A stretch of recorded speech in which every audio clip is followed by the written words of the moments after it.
All right, everyone, welcome.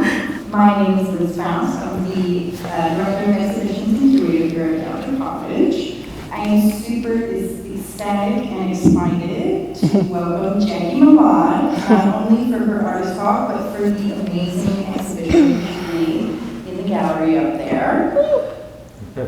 It's also important to note that today is not only an artist talk, but also a book signing. So if you haven't, please feel free to buy a copy of the book Jackie produced with the help of Creative Capital and the Ruby's Artist Award. There are two versions. The straight book, nothing wrong with that, but then there is a second special edition version, which comes with a unique art piece inside included. So after the talk, make sure to pick up your copy.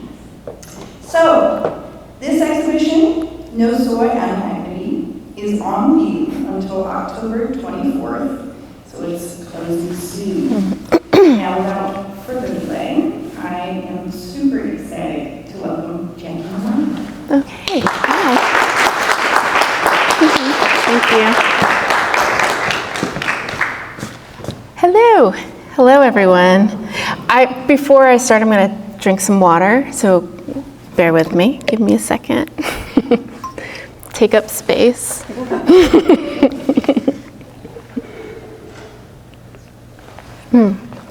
Okay. So first, thank you, Liz, for hosting this exhibition, curating the exhibition, helping me bring those large pieces to the gallery, for your support in all of it. So thank you. And I also want to thank Raquel Castedo, who's sitting in the back, lonely, who is the brilliant designer of the book and collaborator with me. Thank you, Raquel. So thank you all for joining me tonight to hear me speak about my work and process and research. It's always such an honor to be able to share work, or share my work and my research with people. It's actually very good for artists to talk about their work because it's a chance to think through your ideas through words. It's not often that you get to just blab and blab. And, you don't do that in the studio, certainly. So thank you for letting me do that with you all. So I'd like to start with a little bit of context, personal context. This is a split image. On the right, your right, are the pyramids of Egypt. Maybe you recognize them. And on the left, this is an image on the top of the highest point in Isla del Tigre, which is the Tiger Island, which is off the coast of Honduras. This is where my mother was born. And my father's from Egypt. Sorry, I didn't mention that. This is a typical scene in Cairo. You can see the pyramids from everywhere. And before I continue, I have a quiz for you guys. I will give you a high five if you can find the Egyptian flag in the room. No, not in the picture. I'll give you a second.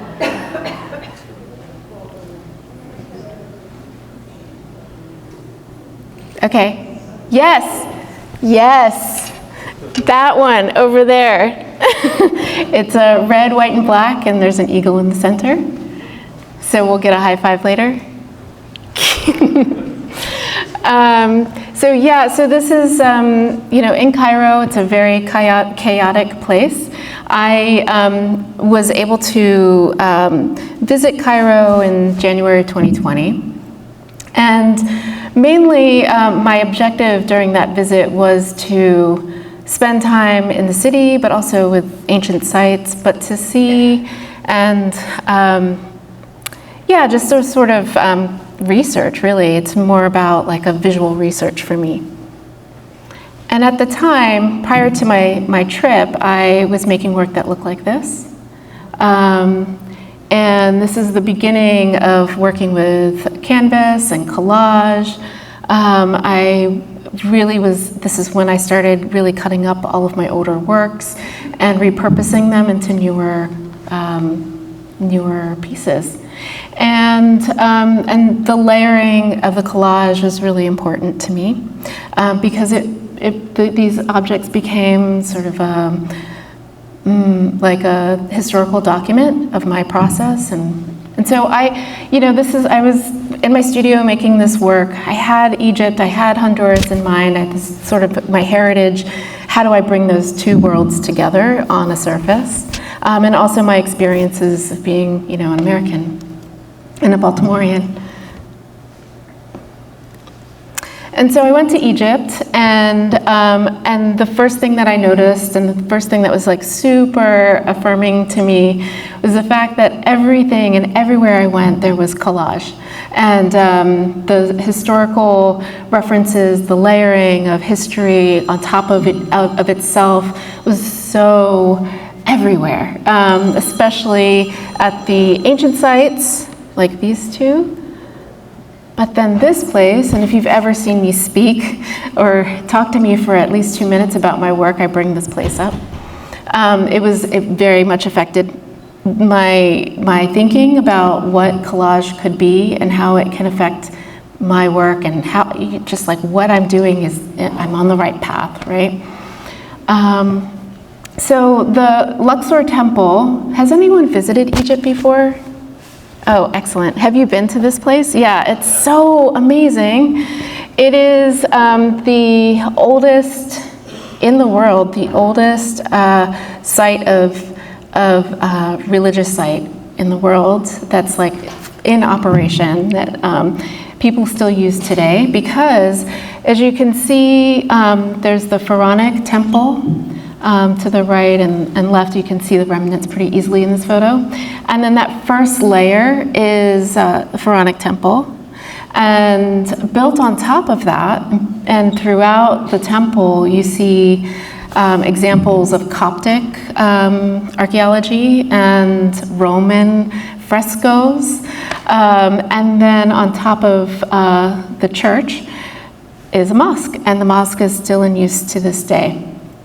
And all that, also you have the tourism, so you have languages of many different countries all over the place.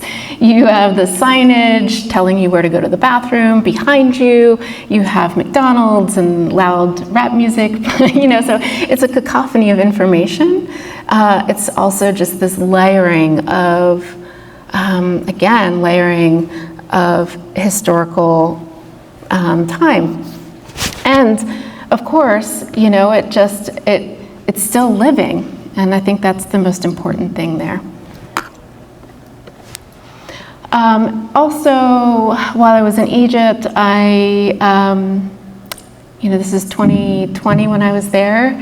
And in 2011 was the Arab Rising, and or Arab Spring is what they called it.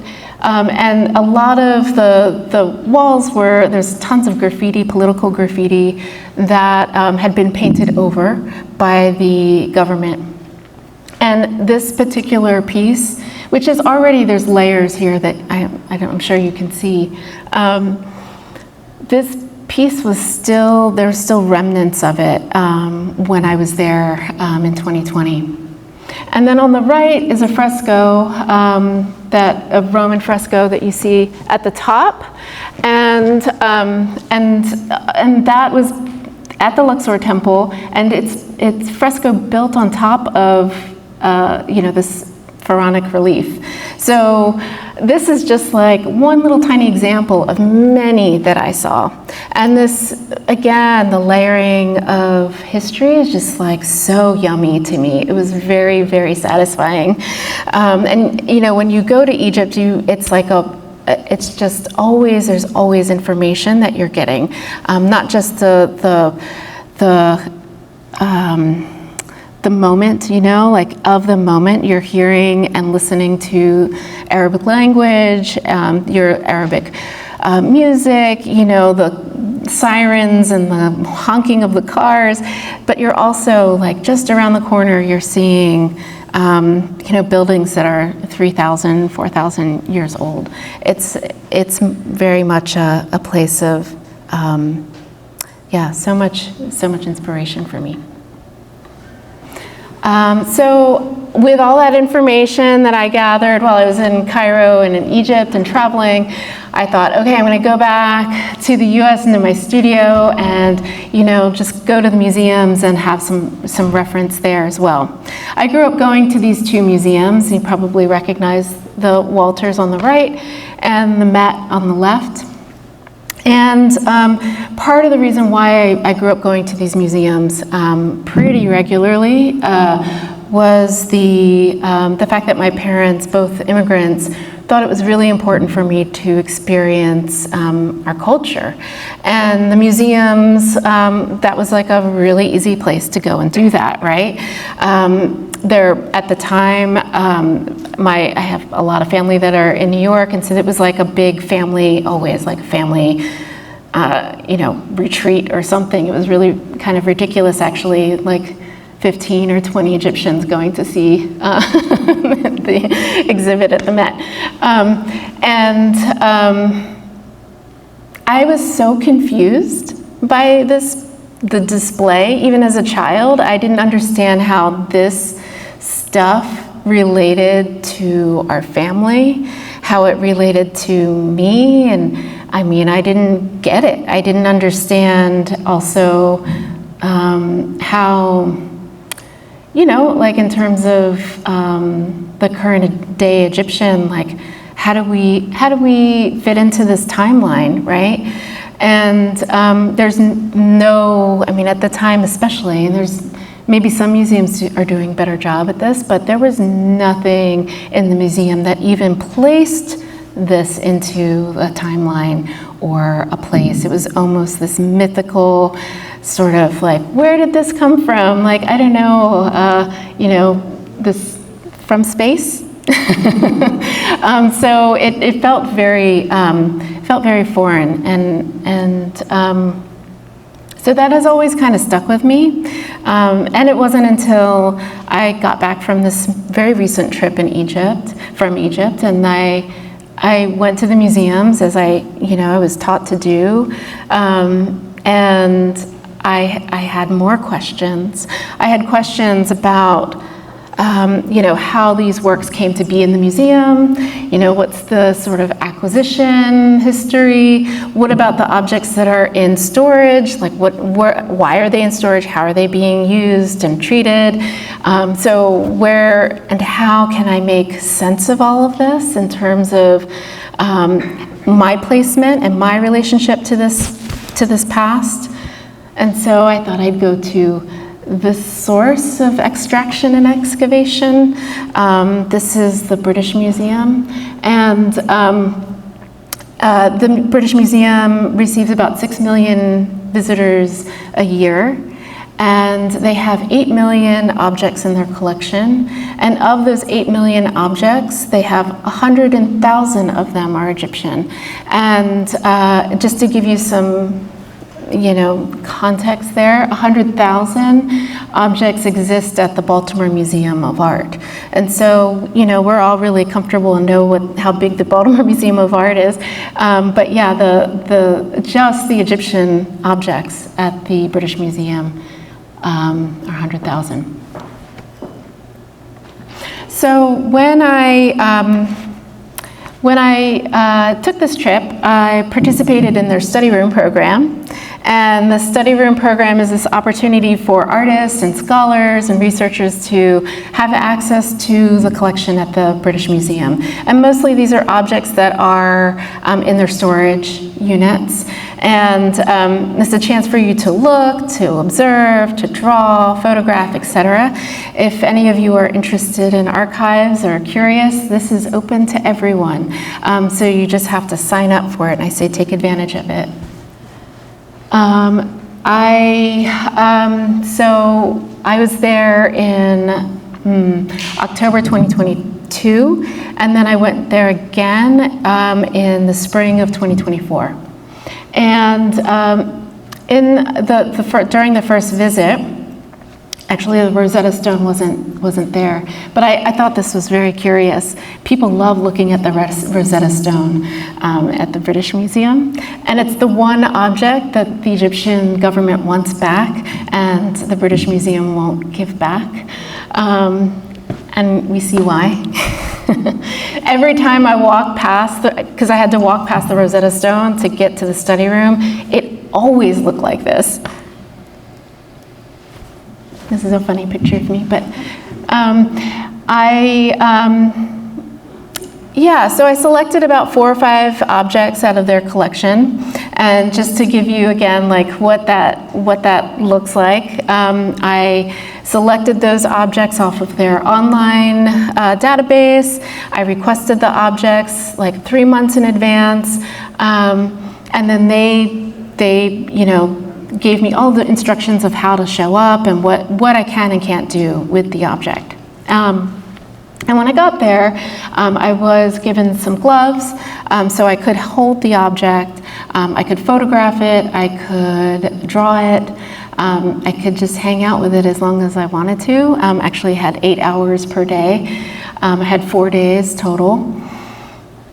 And I got there the first day, and there were archaeology students to my left and my right, and they had, and Egyptology students, and they had pages and pages of objects that they were going to look at.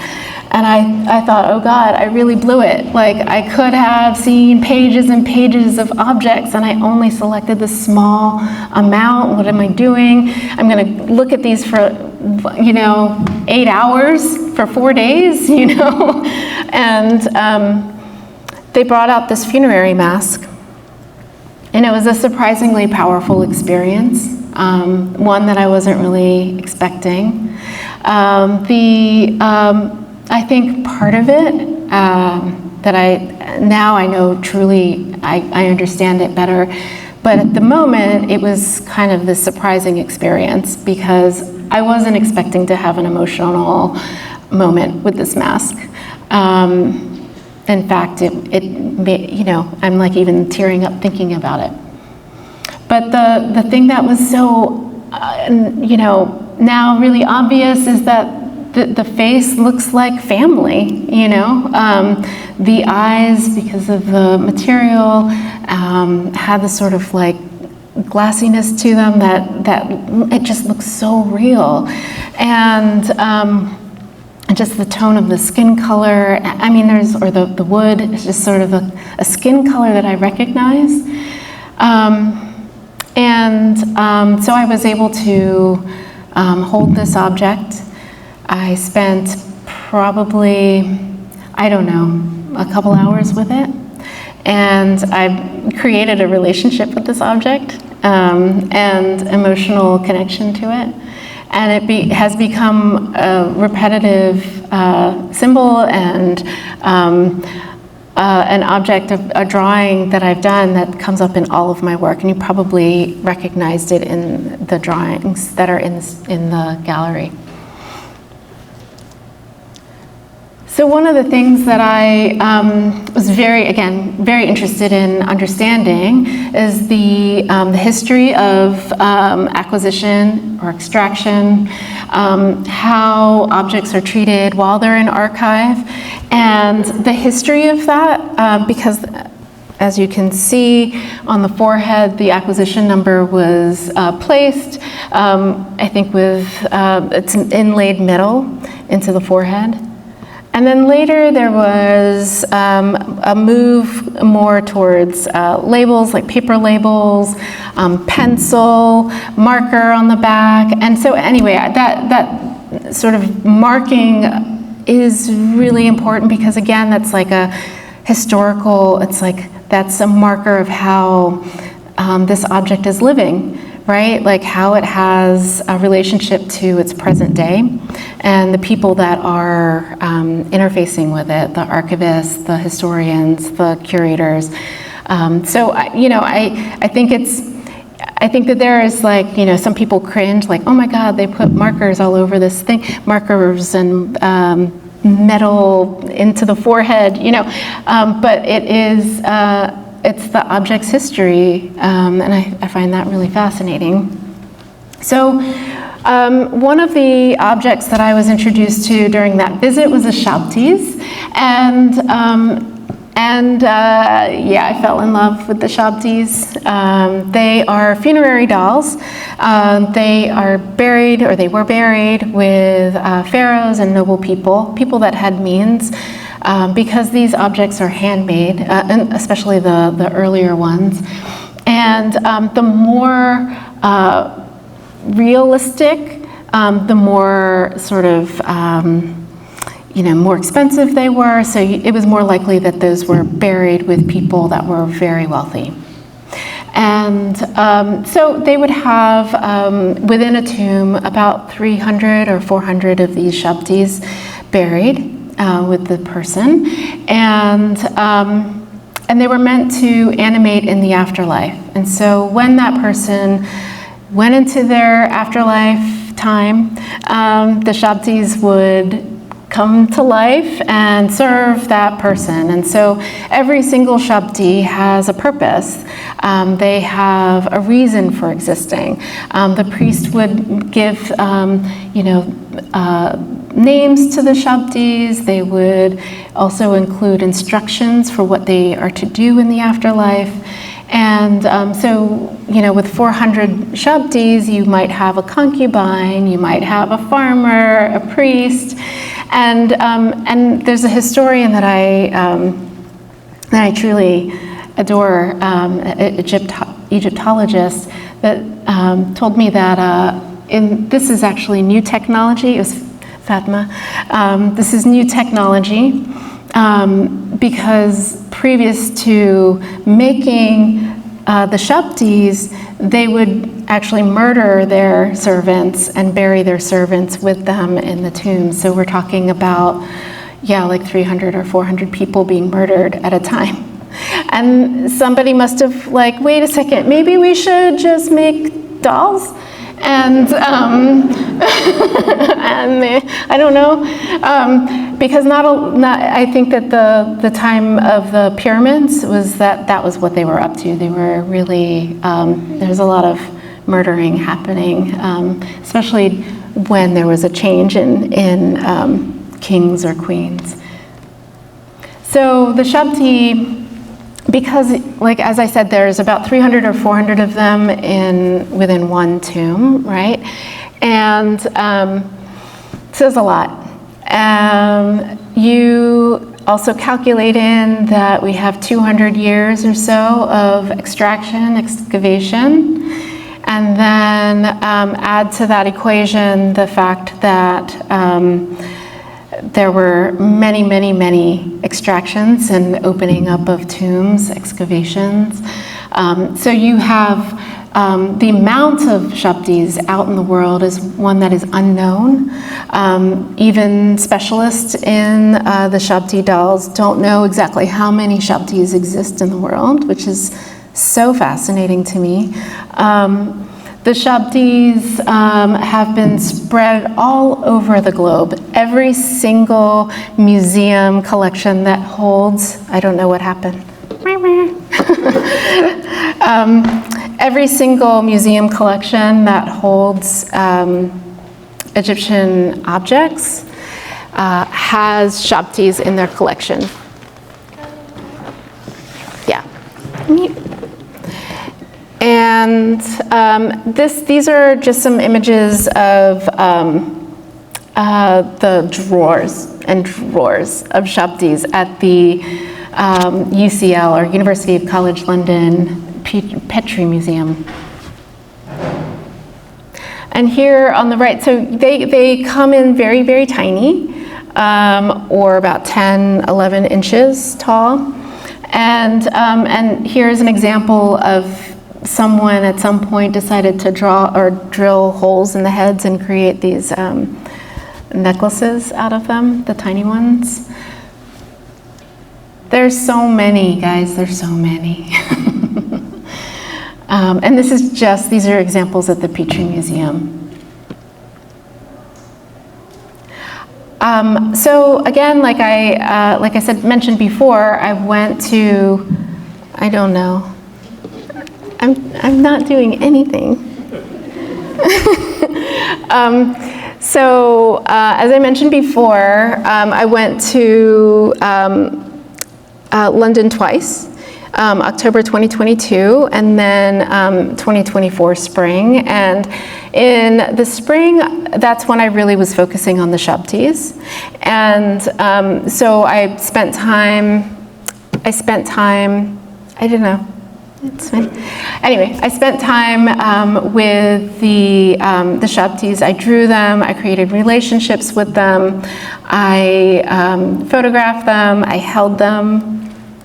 It'll come, I promise.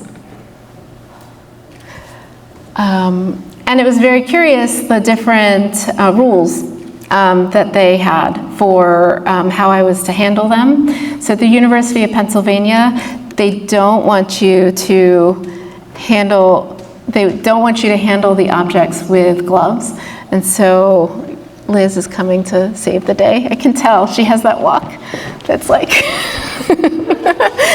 okay. Is it just that it's... Let's try it this way. Or we could try it at the other... It's possible. Okay. It's coming. Okay.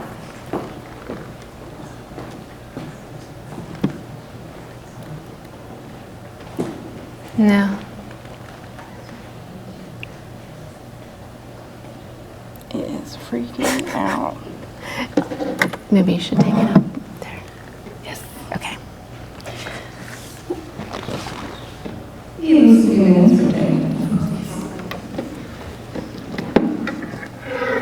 And I'll save this thing.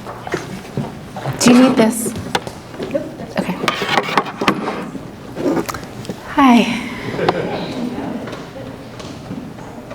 I feel like, yeah. I really shouldn't have a microphone. Because you know, Megan knows. I mean, I'm not a singer. But I am so tempted when I have a microphone. Okay, I won't do it. Maybe a little bit. Maybe Jessie wants to sing. Okay.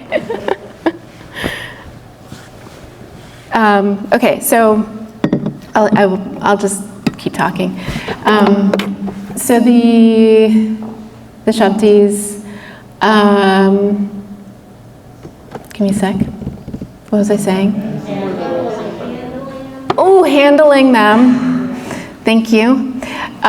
So that was very different because I had an opportunity to handle them without gloves at the University of Pennsylvania. And again, like that was a whole, I had this experience, this sort of strange kind of emotional experience on the first day that I visited the British Museum with the funerary mask. And then this was this other layer, this other moment of, what did you do? Let's see.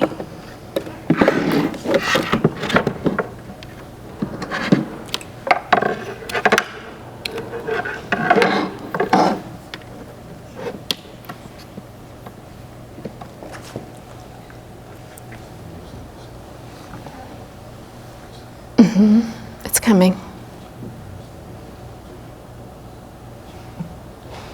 No. Yeah, so it was, it's cut, it's like thinking. It's thinking. They might be talking.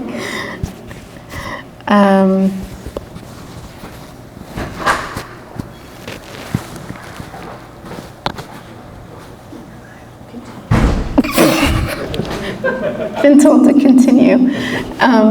Okay, so I had this experience experience with these guys, these shabtis. I would say that oh, there it is. No. The thing that I think that really was quite special with learning about the shabtis is the fact that they are all over the globe, and kind of going back to that. The fact that they are symbols of dispersed heritage, dispersed Egyptian heritage, that they, the fact that they are, in places like Japan, museums in the middle of nowhere in the United States, that they also exist in private collections, on people's mantles. They're just everywhere. And again, like the sort of dispersal of Egyptian heritage antiquities that are dispersed everywhere. But the fact that they had this purpose. I love all of the like magical things we're trying to do. Like, we'll put this here because maybe this will make it work better. Anyway, I think it's working. Anyway, and so here are some examples of the shabtis that I spent time with. No.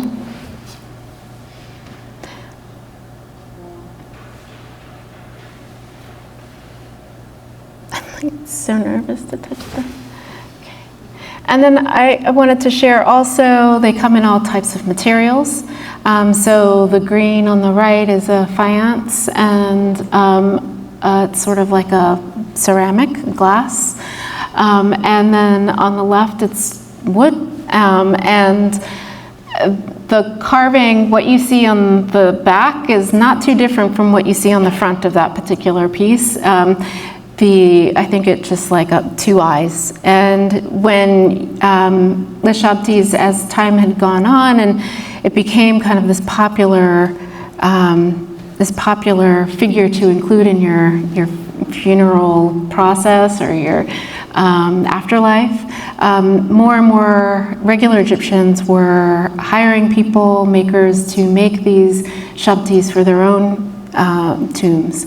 And so there's just a variety of workmanship, craftsmanship, but also materials. It's a little bit hard to see this particular shabti, but it's black, like a soot kind of effect on the wood, but the carving, as you can see in my drawing, it's a very sort of hatch work kind of carving to the shabti. And so, as I said, I was photographing them, I was drawing them, and not quite sure at the time how this was going to translate into my work, or how I was going to get these objects, where was the connect, right? And I started to print my drawings onto chiffon. This is important. I started to print the drawings onto chiffon and then incorporate my drawings into the work. I thought this is a way to sort of gather, repatriate, and sort of symbolically, without the movement of objects, to have relationship with the object and with my drawings of those objects, kind of interlaced or layered with my own artwork, with the marks that are meaningful to me personally. So there was this kind of a bridge that I was making, or started to make with the pieces. And these are some of the digital drawings. And so all of these are objects that have a place in Western museums. And you probably recognize this one I showed you a picture of already. And so something that I learned, am I okay with time? Okay, so something that I learned, along the way, I made friends with a lot of Egyptologists and heritage activists and museum display historians. And I learned that in the Victorian era, there was a real curiosity in London to open up mummified human remains. And part of the practice, or part of the sort of use or the reasoning behind that, I have no idea, but the idea was to, to observe. And so they would include or invite lots of people, individuals that wanted to, the curiosity to see what's inside of all of the wrappings. And in the process of opening up the wrappings and the bandages of this person, trinkets and actually small shabtis would be released. And so these are two pieces that I made as sort of like in kind of thinking or inspired by this story. And the release of the shabtis and the release of that magic was very curious to me. The shabtis were subsequently given away to the people that were present at those unwrapping parties. They were given away as gifts. So there begins the process of the shabtis and their dispersal. The shabti, because of its size, has often been the gift, the thing that diplomats would receive in exchange for favors or policy, etc. But that the Egyptian government included did use the shabtis as a way to sort of to send thank yous to other governments. And so I had this sort of idea again, like what would happen if all of the shabtis were able to come together? Like what would happen if they, yeah, I think you just have to intimidate the so what if the shabtis could gather together, all of the shabtis of the world in one place? What would be, how could that be done? Especially if they're in, what happened? You did something. Especially if they're in museums. How did they get out of the museums, right? So I thought, okay, well, maybe I'll make some stand-in shabtis. And so when the shabtis decide to leave the museum and have their conference and gathering, that these guys could take their place. I wanted this feeling, the feeling that these objects have walked right off of my paintings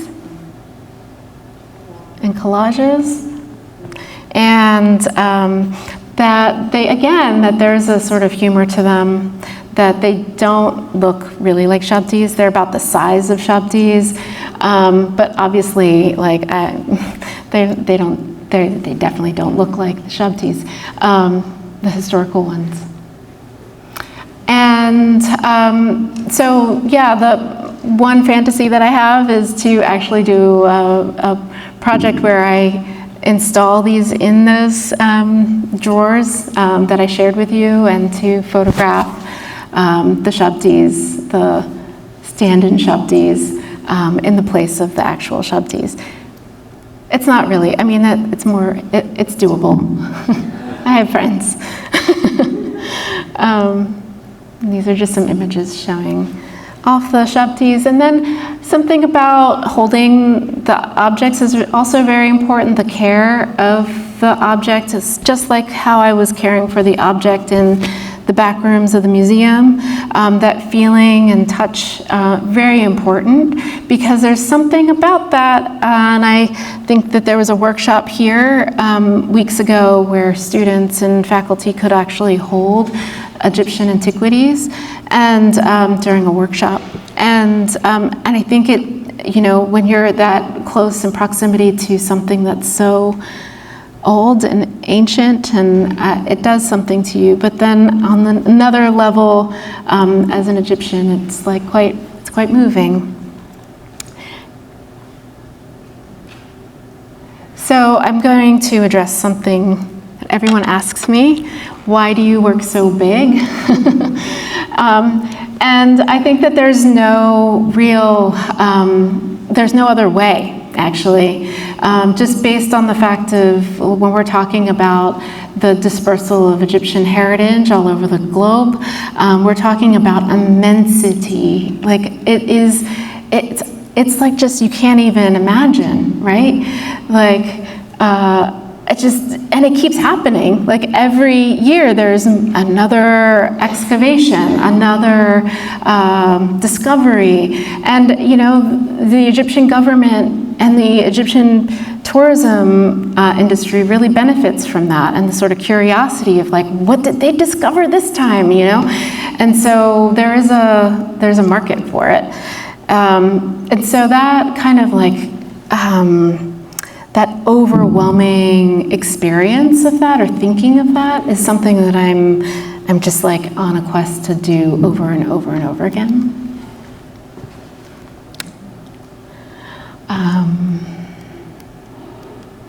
Also, a question that comes up often is just why pink, why these colors, and then also just like, why so much information? And again, like the sort of layering of my older artwork and the cutting up of artwork, the layering of the textiles that I've printed, my drawings, you know, I think the sort of overwhelming feeling of information, I think, is also really critical here as well. The chaos that I experienced in Cairo and in Egypt, the layering of history in that beautiful place, is something that I'm working towards and doing. And in terms of the color, again, it's another tool that I can use to make that feeling of chaos, you know, because frankly, pink, I like it, obviously, but it's also kind of gross, right? Like when you think about like opening up a body, there's this sort of pink and reds and I really am trying to make you feel like there's like way too much information. It's overwhelming. That's truly important to me, and the pink and the colors do that.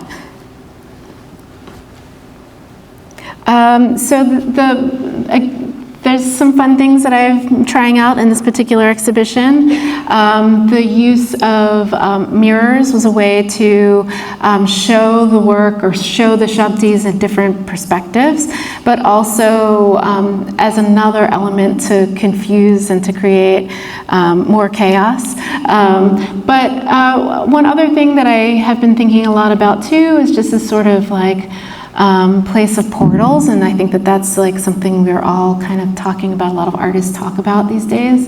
And so thinking about them, the mirrors, as another entry to another place. And the other fun thing that we did, Liz, was to create this sort of slippage of some of the artwork, and one of these pieces that you see in the exhibition, it's meant to be on the floor this way. It's meant to be interacted with, and to feel sort of the textures of my making. But also I wanted to sort of express this idea of like things are falling apart. You know, like the idea that there is this piece was on the wall, maybe, you know, kind of alluding to that with the pink rectangle. It was on the wall, the sort of the discoloration of the wall when the piece fell. But yes, this sort of like things are breaking. And I just wanted to show a couple pieces that incorporate, because I didn't talk about how I incorporate my Honduran heritage, my Honduras heritage. These two pieces kind of explore that as well. So there's some references to, you know, ideas, and that's a whole other lecture about, you know, my family in Honduras, along with the Egyptian. And this is another example of that. And then these are my parents on the right. I thank them for all of the content that I've been able to create over the years in my artwork. Because of them, I'm thinking about this stuff. And that's me in my dad's lap, and he looks so concerned. And I love that picture. He's like, what did I do, baby? And then, and these are my great aunt and my grandmother, and I love this picture of them. And they lived in Cairo. So, yeah, that's it. Thank you for listening.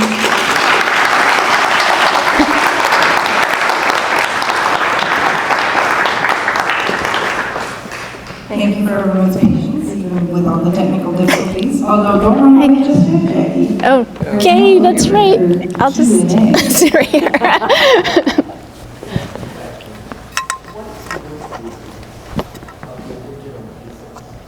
What's the?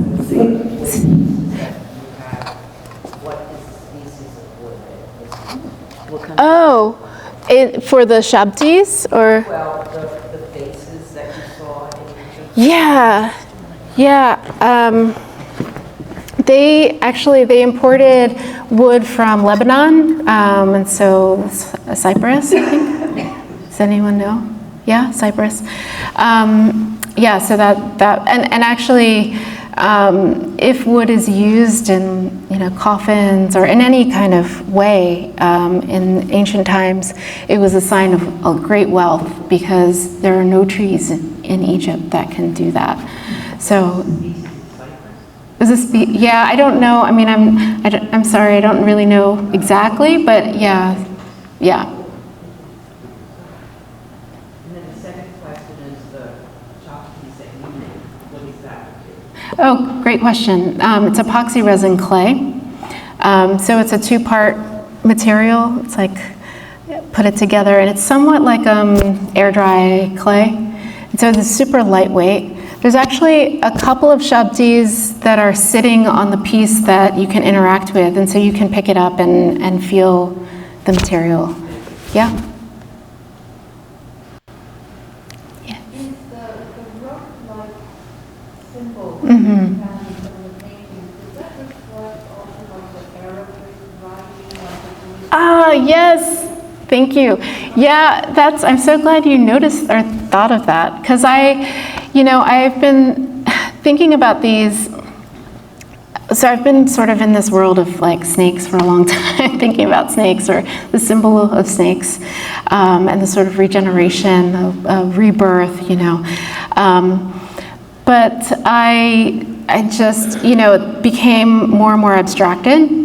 And I loved that these sort of squiggly lines could be read in that way, as a snake, as a worm, as a rope, as string, but also the sort of reference to Arabic and how I see Arabic as a non-Arabic speaker, and that feeling of like I almost see it and I don't see it at the same time.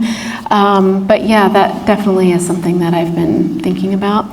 There are also, I think a lot about veins and sort of, disconnected veins and ideas of,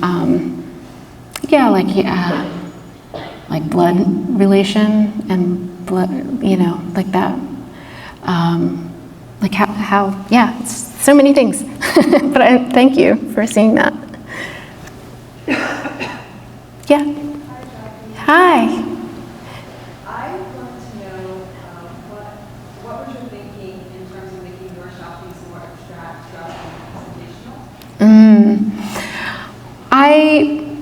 I wanted them to feel really different from the shabtis. That's sort of almost like, mean, it has a lot to do with my sense of humor, but I wanted it to be kind of this cheeky, you know, like this is clearly doesn't belong here, you know, in your museum, in this place, you know, and that there is the fact that they would be a stand-in for those particular objects. I think that, yeah, I wanted them to really stand out. Also the sort of I don't know, the marching off of my artwork was like something that I was thinking about, that they were like these little creatures that walked right off of the painting. And so the you know, that relationship is really important too. Yeah. Mm-hmm. Yeah, please.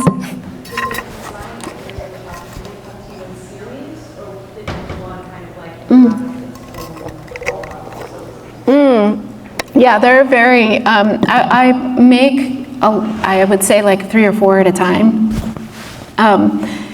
You know, and I kind of go between them and like add flourishes and, you know, whatever. And they, yeah, I think that it's not really series. They're not preconceived, but I am trying to make them very individualistic. And in fact, I have favorites, you know, I do. I mean, don't you all have favorites? And so, yeah, there's sort of a feel to them that I think is like they're their own little creature thing, yeah. Yeah.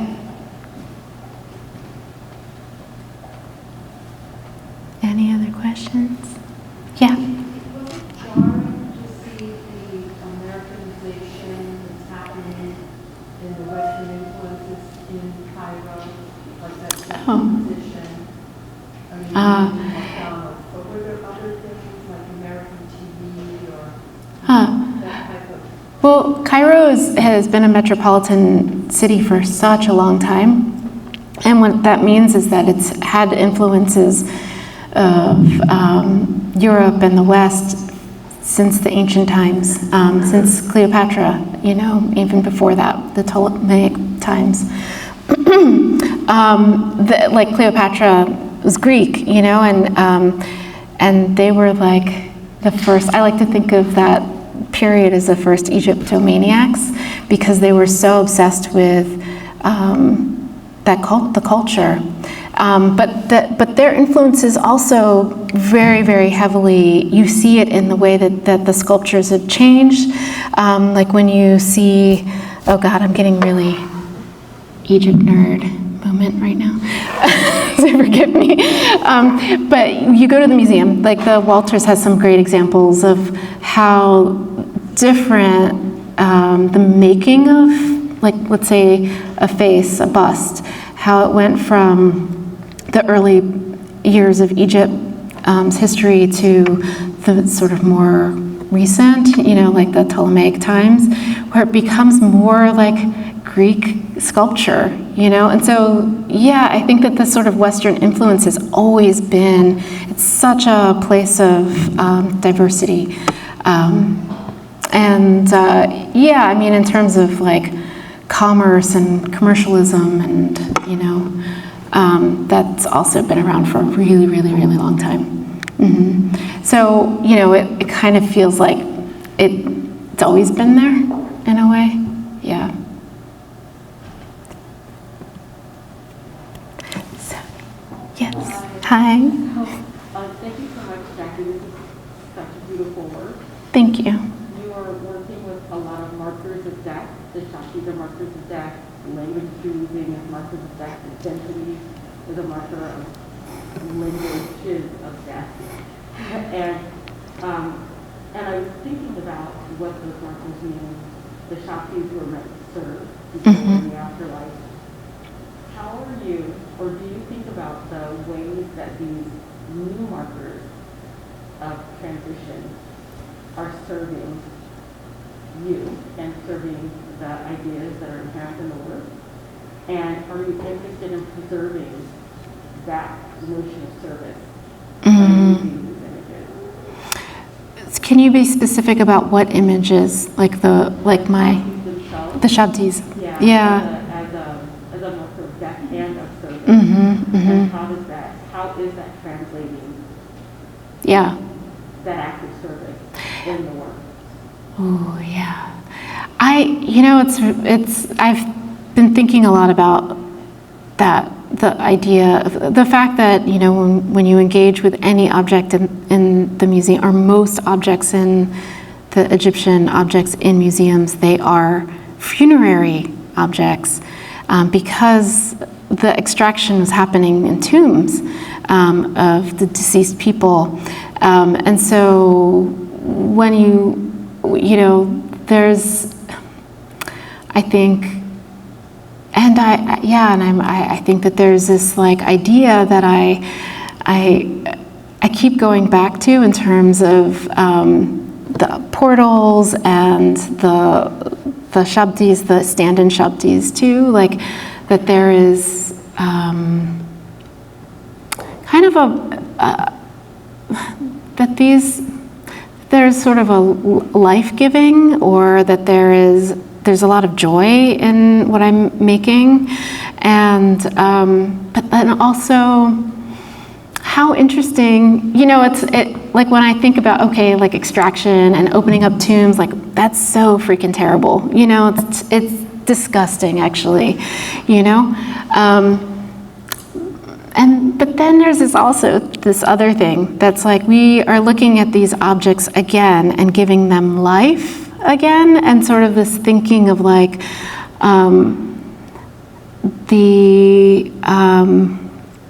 I don't know, sort of a rebirth, right? And also that they're not dead objects. And I think when you put antiquities in a museum, they become dead, and the way that they display them without context and without any kind of historical timeline, they're presented in such a deadened way behind glass. But in Egypt and in Cairo, there's even though they've been exhumed from the temples or whatever, or the tombs, they're alive. And so I don't know if I'm answering your question, but it is a thought that's kind of jumbled up in my head about like how complicated that is, because of sort of the heritage dispersal in and of itself is so complicated. It's like mixed with feelings of like, what the hell? And like, why is that a thing? Why is that a thing? Why are we obsessed with mummies, but then at the same time, I'm like, okay, well then you see all of this sort of learning that's happening, where you're like, people who have access to these objects and have new relationships to them, or the fact that a kid in Baltimore grew up with Egyptian parent, can see these objects and hold them. And be in community and make art about them, So it's like, it's just a very jumbled up, complicated thing. Man, I'm sorry, Zoe. A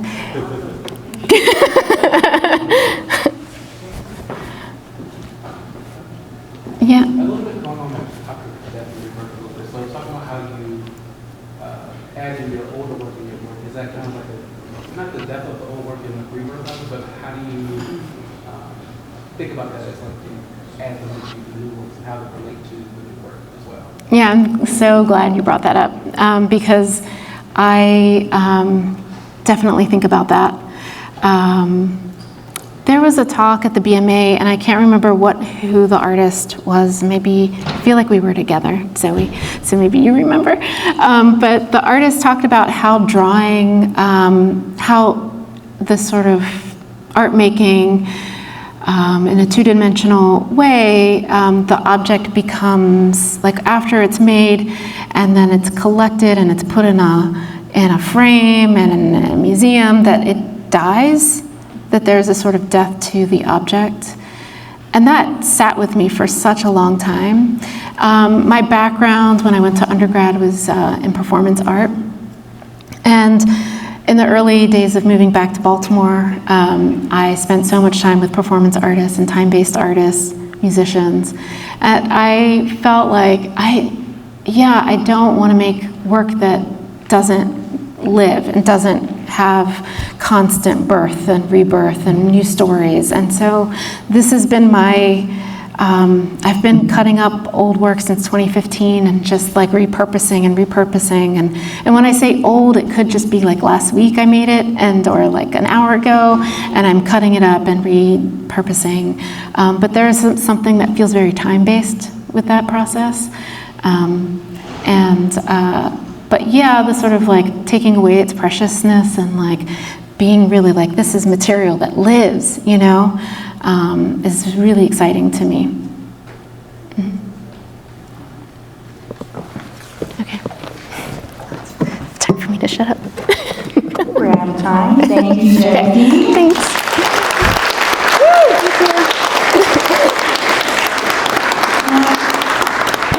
I'm going to give Jackie about 5 to 10 minutes break before we get into book signing. Yeah, that sounds good. But feel free to ask your questions after the break. Chat with us for a while. Thank you, I'm just going to sit here. Thank you so much for joining us tonight. Again, there is a book signing up in the gallery upstairs, right behind you. So please feel free to pop in. And thank you. Have a great rest of your evening.